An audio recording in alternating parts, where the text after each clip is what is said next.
Olá pessoal, sejam bem-vindos ao aulão de Química Analítica Aplicada, promovido pelo CAINC. Meu nome é Marcos, sou da turma de 2016 e eu vou auxiliar vocês nessa disciplina.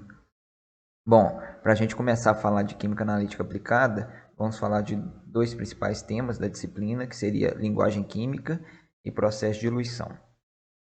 Bom, começando com linguagem química. O que seria essa linguagem química? Nada mais é do que a forma correta com a qual você tem que descrever as equações de uma solução. Então aqui eu vou falar de alguns principais pontos que vocês têm que tomar cuidado na hora de formular essas equações químicas. O primeiro deles é a fase. Cada espécie química da sua equação ela tem uma fase específica.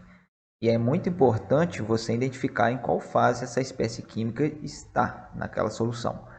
Então aqui nessa disciplina vocês vão lidar principalmente com essas quatro fases, que seriam os sólidos, os líquidos, os gases e a fase aquosa.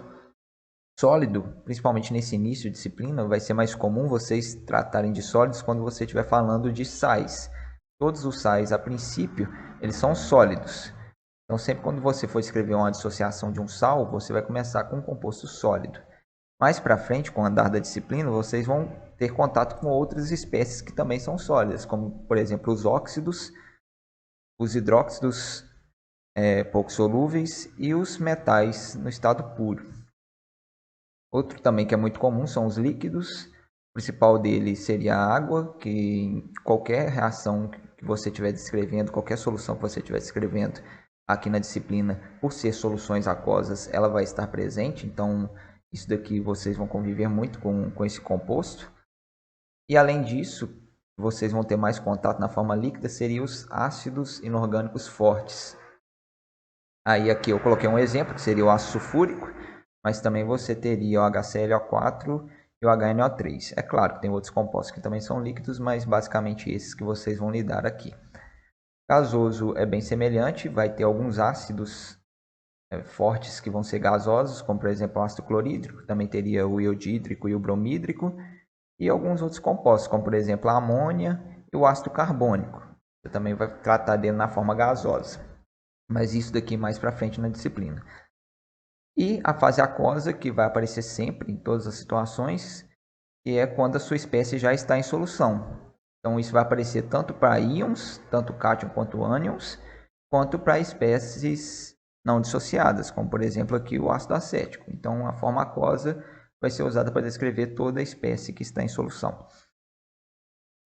Outra coisa muito importante que vocês têm que tomar cuidado na hora de escrever uma equação química é que tipo de processo que vocês estão descrevendo. E isso vai ser identificado pela seta que vocês vão usar. Aqui nessa disciplina vocês vão usar seta simples, no caso dos processos completos, e no caso de processos em equilíbrio vocês vão usar seta dupla. Tem outros tipos de seta, aí sim vocês têm que tomar cuidado para acabar não escrevendo de forma errada, principalmente no caso da seta dupla. A forma correta de descrever seta de equilíbrio químico seria essa meia seta direcionada para a direita, na parte de cima, e a meia seta direcionada para a esquerda, na parte de baixo. Então, vocês só vão lidar com esses dois tipos de seta. Então, aqui, no caso da seta simples, são aqueles processos completos em que você tem uma ideia meio que de passado e presente. Então, você tinha um sal e ele passou a estar na forma aquosa dissociado. Você não tem mais esse sal em solução. Já no caso em que você usa a seta dupla, seria os processos de equilíbrio químico, no qual você tem presente em solução tanto as espécies dissociadas quanto a espécie não dissociada. Então, aqui você tem uma combinação de todas essas espécies. Não é o caso como aqui de cima, que aqui você tinha isso antes e depois passou a ter isso. Aqui no estado de equilíbrio você tem todas essas espécies. Outra coisa que vocês têm que tomar cuidado na hora de montar a equação química, além de seta e fase, é fazer o balanço de matéria e o balanço de carga correto. O balanço de matéria, que é o mais comum as pessoas verificarem, seria você fazer a contagem dos átomos e ver se todos os átomos que estão nos reagentes, eles coincidem com os átomos que estão nos produtos. Não pode ter átomo a mais nem átomo a menos. E o balanço de carga é muito semelhante a isso, só que você vai olhar a carga dessas espécies. Então, se a soma da carga dos seus produtos é zero, a soma da carga dos seus reagentes também tem que ser zero.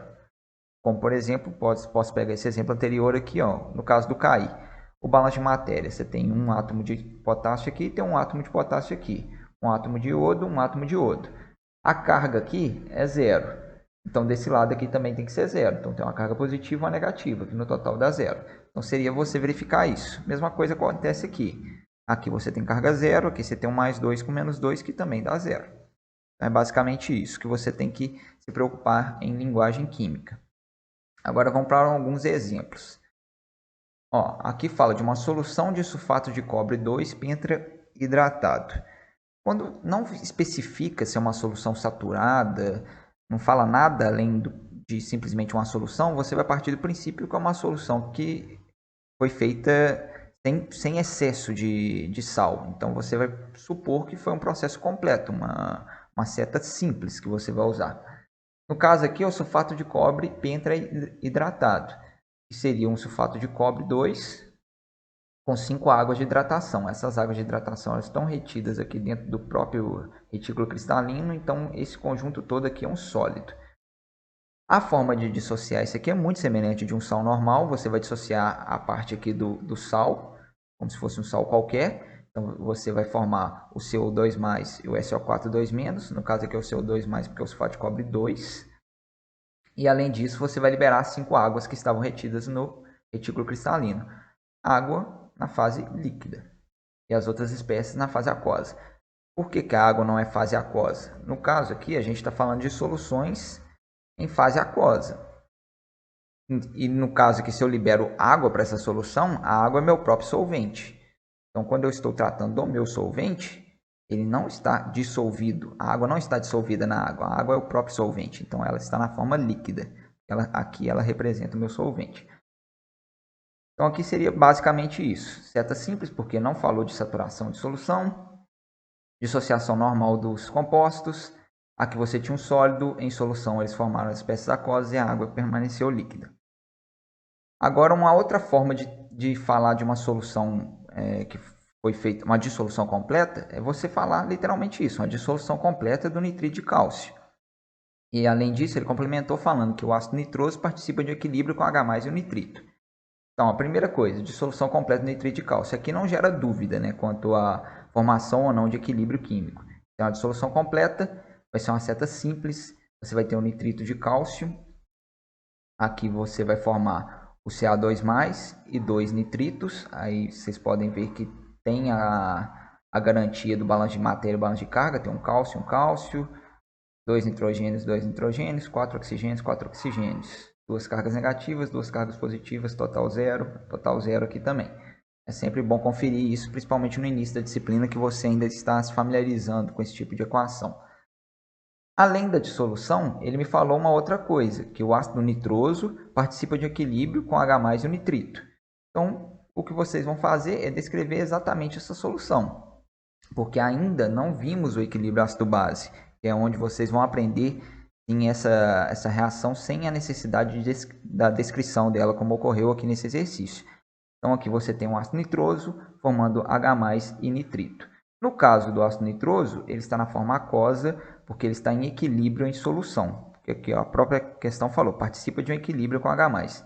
Quando você tem esse tipo de equilíbrio, esse ácido nitroso ele foi formado em solução e ele está em solução. Ele não é uma espécie que está vindo de fora, como é o caso aqui do sal.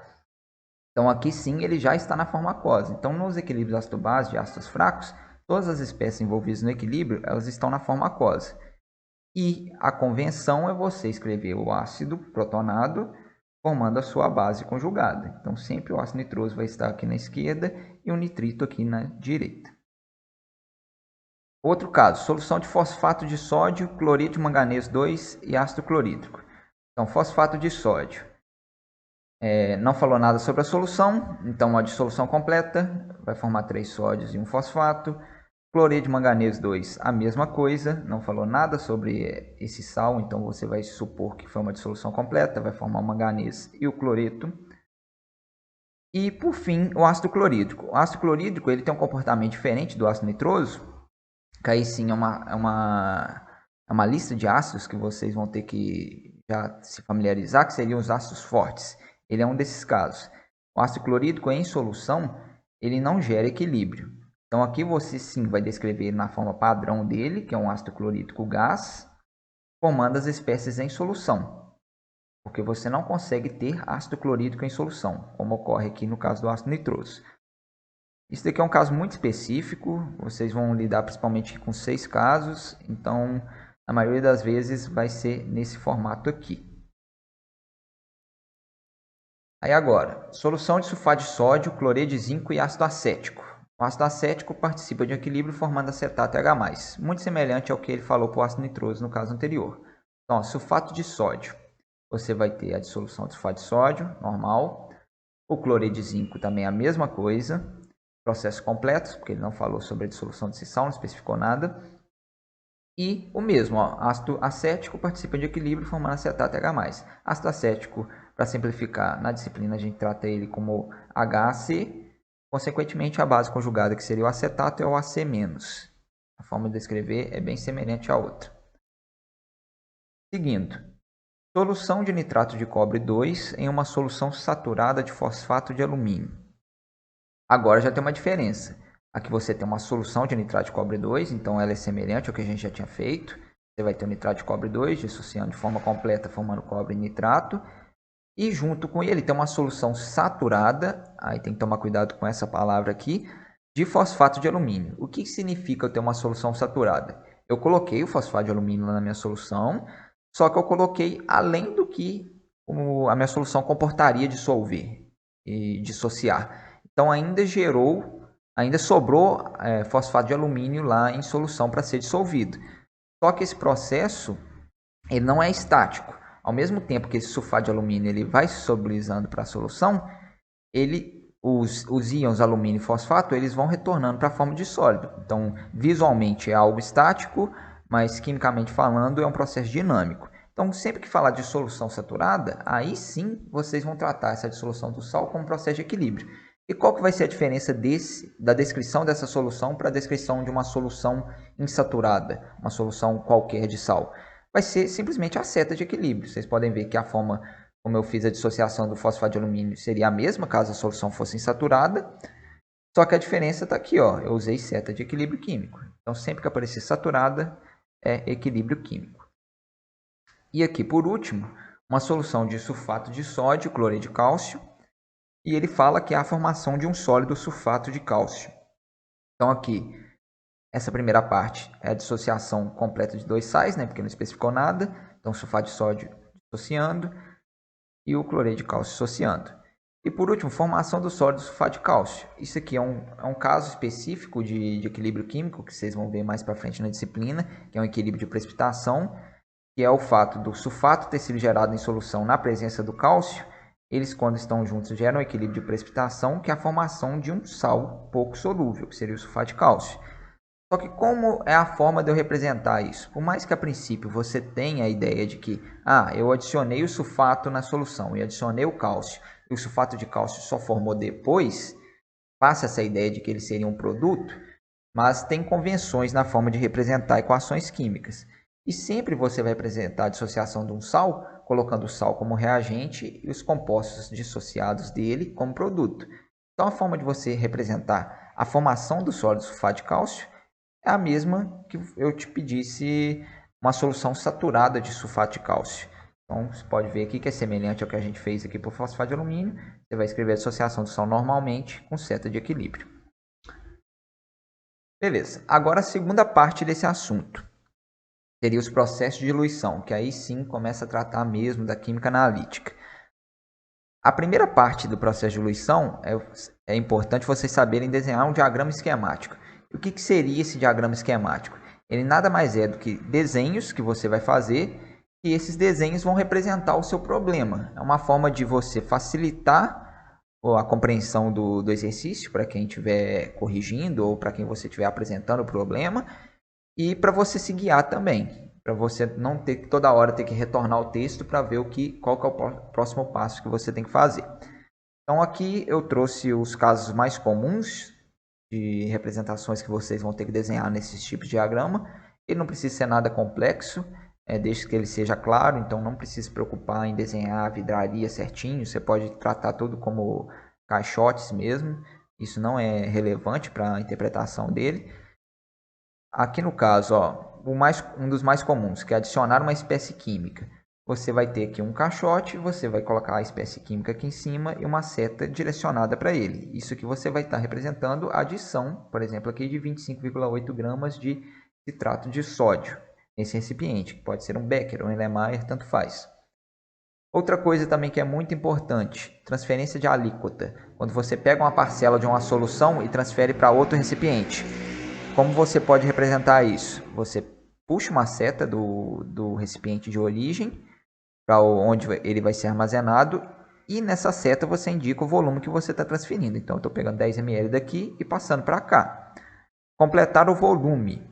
Outra coisa muito importante também, é quando você faz a diluição de algum composto, prepara uma solução e completa o volume daquela solução até atingir um valor exato. No caso aqui, seria uma solução que foi completada para 100 ml.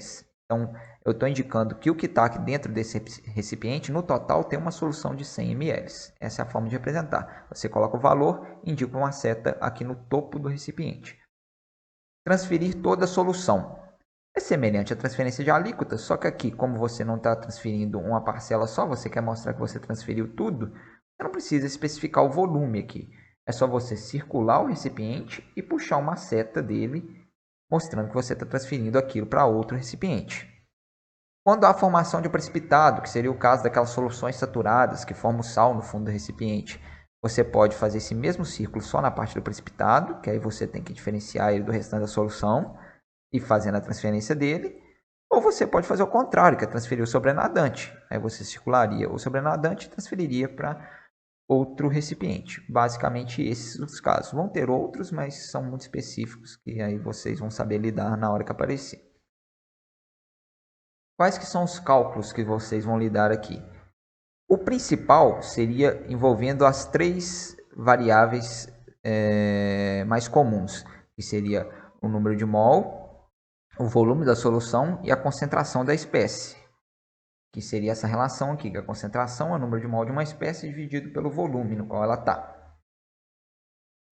Outra coisa que também pode ser normal, aqui no caso seria a concentração na forma mol por litro. Você pode também ter a concentração em mol por grama. Ao invés de você falar de um volume, você pode estar falando de uma massa de material. Muito comum quando você estiver tratando da concentração de um mineral. Você quer falar quanto de ferro que tem naquele mineral, por exemplo. Então, a ideia é a mesma, só que ao invés de ser um volume, você está tratando de uma massa. Outras relações, que aí seriam mais de conversão, você tem que saber a relação você tem de massa para número de mol. Então, você tem uma relação do número de mol ser a massa da sua espécie dividido pela massa molar dela. Densidade também é muito importante, que principalmente quando você estiver tratando de soluções líquidas, muitas vezes vai aparecer a informação de densidade para vocês. Então, aqui você tem que a densidade é a massa sobre o volume da solução e a razão molar. Que você, para cada equação química, você vai ter uma razão estequiométrica com as quais os reagentes estão relacionados.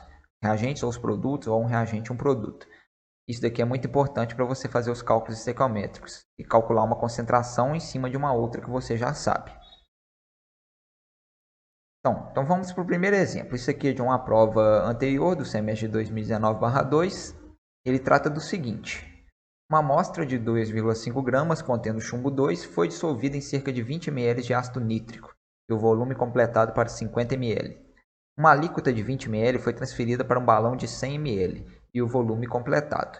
Dessa solução, um volume de 5 ml foi utilizado para determinar a concentração de chumbo 2, obtendo-se o valor igual a 2,56 vezes 10 a menos 5 mol por litro. A primeira coisa que ele pede é para você desenhar o diagrama esquemático do processo. E é justamente por causa disso. Eu acabei de ler esse exercício aqui, e muito provavelmente, assim como eu, você já não lembra tudo que eu falei aqui. Então, o diagrama esquemático é para facilitar isso, para na hora que você estiver fazendo o exercício não ter que ler tudo de novo. Então, vamos lá. Puxei aqui o enunciado só para facilitar na construção do diagrama. Então, primeira parte. Uma amostra de 2,5 gramas contendo chumbo 2 foi dissolvida em cerca de 20 ml de ácido nítrico e o volume completado para 50 ml. Beleza. Essa primeira etapa vai ser representada da seguinte forma. O chumbo 2 entrando aqui no recipiente, junto com 20 ml de ácido nítrico, e o volume desse recipiente onde foi adicionado tudo isso foi completado para 50 ml. Até aí tudo bem. Próxima parte. Uma alíquota de 20 ml foi transferida para um balão de 100 ml e o volume completado. Então agora, desse recipiente, eu vou puxar uma alíquota de 20 ml para um outro recipiente, que no caso é um balão. E depois que eu transferir essa alíquota, eu vou completar o volume dele para 100 ml, já que falou que o volume dele foi completado e que o volume dele era de 100 ml. Dessa solução aqui, um volume de 5 ml foi utilizado para determinar a concentração de chumbo 2, obtendo-se um valor igual a 2,56 vezes 10 a menos 5 mol por litro. Então daqui eu puxei uma alíquota de 5 ml e eu descobri que a concentração dela é esse valor. É um diagrama esquemático bem simples. É sempre bom você fazer dessa mesma forma como eu fiz aqui, bem passo a passo, lê uma frase, desenha e vai dando prosseguimento. Você não vai ter nenhum tipo de problema se for fazer dessa forma. E por último, a última parte é numerar. Aqui no caso eu numerei só as etapas que são realmente importantes para os cálculos que a gente vai fazer. Mas não é um problema você numerar etapas que não vão ser importantes. Então, por exemplo, se você tivesse numerado esse ácido nítrico aqui, numerado essas completagens de volume, isso não faria diferença. Não tem problema você ter números a mais no seu diagrama. O que não pode acontecer é de faltar alguma etapa que você vai precisar para o cálculo sem numerar. E também a sequência, a forma como você vai numerar, é completamente a sua escolha. Esse número é só para te guiar, para quando a pessoa estiver vendo sua resolução dos cálculos, saber de que etapa que você está falando, aonde que é o 1, aonde que é o 2, aonde que é o 3. Aí a letra B, ele quer saber a quantidade de chumbo 2 na alíquota de 20 ml. E seria aqui, ó, minha etapa 3, quer saber a quantidade de chumbo 2 que eu tenho aqui. Bom, nesses cálculos, que nem eu falei antes, você vai tratar principalmente de concentração, volume e número de mol. Você sabendo dois desses valores, você sabe um terceiro. No caso aqui, em 3, a única coisa que eu sei é o volume, então eu não consigo calcular de forma direta. A dica que eu vou ter, que a única etapa que eu tenho mais de uma informação, seria a etapa final, a etapa 5. Eu sei que depois de todos esses processos de diluição, eu cheguei nessas 5 ml finais com uma concentração de chumbo de 2,56 vezes 10 a menos 5 mol por litro. E o de que isso aqui vai me ser útil? Se eu sei que a concentração dessa alíquota é esse valor, o que é uma alíquota? A alíquota nada mais é do que uma parcela de uma solução. E como que ela se compara à solução mãe? A concentração dela é a mesma da solução mãe. O que vai diferenciar é o volume. No caso aqui, essa solução tem 5 ml, os outros 95 estão aqui. E o número de mol também vai ser diferente. Aqui eu tenho só 5% da minha solução. Então é natural eu pensar que eu só tenho 5% da quantidade de chumbo. E aqui é a mesma coisa. Eu tenho 95%. É natural que eu espere que a grande parte do chumbo esteja aqui. Mas a forma como ele está distribuído, desde que a sua solução esteja homogênea, que é o princípio que você vai partir em todos os exercícios dessa disciplina, é que a concentração dela é a mesma. A forma como esse chumbo está disperso aqui, nesses 95 ml que sobrou, é a mesma como esses 5 ml.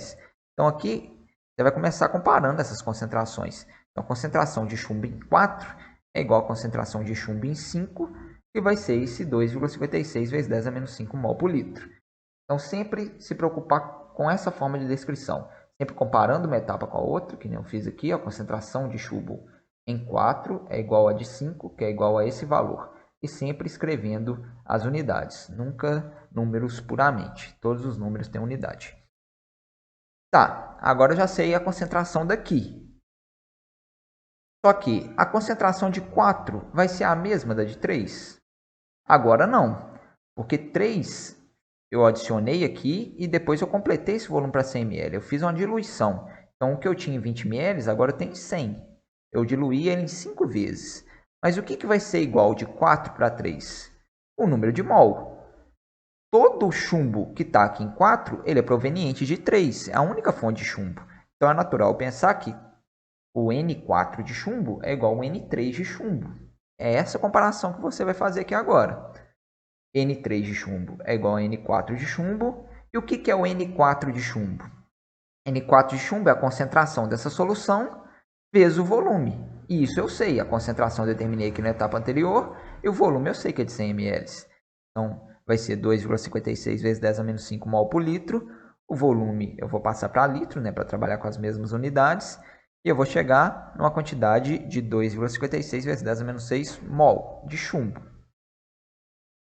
Agora sim, foi a pergunta. Quantidade de chumbo 2 na alíquota de 20 ml, que é o N3 de chumbo.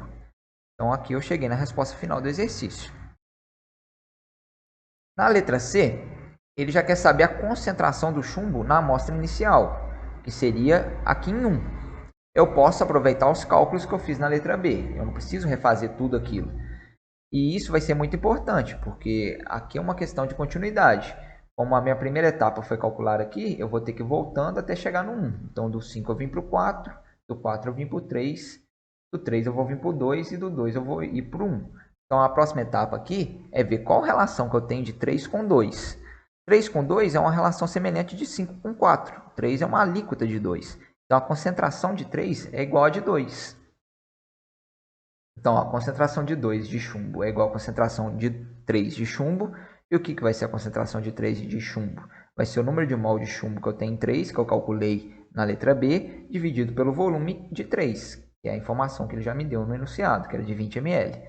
Então, vai ser 2,56 vezes 10 a menos 6 mol, dividido pelo volume de 20 ml em litro, que é só você multiplicar por 10 a menos 3, vai chegar nessa concentração aqui, da minha solução 2. Agora de 2 para 1, o que vai ser igual? 2 é uma solução diluída, que aqui eu adicionei mais água, dessa amostra contendo chumbo. Só que todo o chumbo que está aqui em 2 veio de 1, porque essa outra fonte aqui não fornece chumbo para a minha solução. Então vai ser semelhante à análise que a gente fez aqui de 3 com 4. O número de mol de 2 é igual de 1. Então o número de mol de 1 vai ser igual de 2, que vai ser a concentração de 2 vezes o volume. Esses valores a gente já tem aqui anteriormente. Esse menos 3 aqui saiu desformatado, mas seria o coeficiente aqui, né? A potência seria 50 vezes 10 a menos 3. E vai dar esse valor em número de mol. Ele quer a concentração. Concentração, agora que eu já tenho a massa de amostra e o número de mol de chumbo que eu tenho aqui, vai ser o número de mol de chumbo dividido pela massa total de 1. Vai ser esse valor que eu encontrei dividido pela massa da amostra, que é 2,5 gramas. Eu vou ter 2,56 vezes 10 a menos 6 mol de chumbo por grama. Então, simplesmente isso. É um exercício bem simples. Ele não envolve cálculos muito complexos. Em alguns casos vocês vão encontrar diagramas maiores, mas a única diferença basicamente é o tempo que vocês vão demorar para resolver. Porque o raciocínio é sempre esse. É ver se a concentração que é igual, se o número de mol que é igual, e como você vai trabalhar com essas três propriedades, concentração, número de mol e volume. Então, por hoje, nesse vídeo é só isso que eu vou falar para introduzir essa parte da disciplina. No próximo vídeo, vou dar continuidade falando de outro processo de diluição, que seria o processo de troca iônica, um processo mais específico, e da parte de titulação. Não se esqueçam de acompanhar o CAENC nas redes sociais e de se inscrever no canal do CAENC no YouTube para acompanhar mais vídeos sobre a disciplina de Química Analítica e de outros assuntos relevantes para o nosso curso. Muito obrigado, até o próximo vídeo.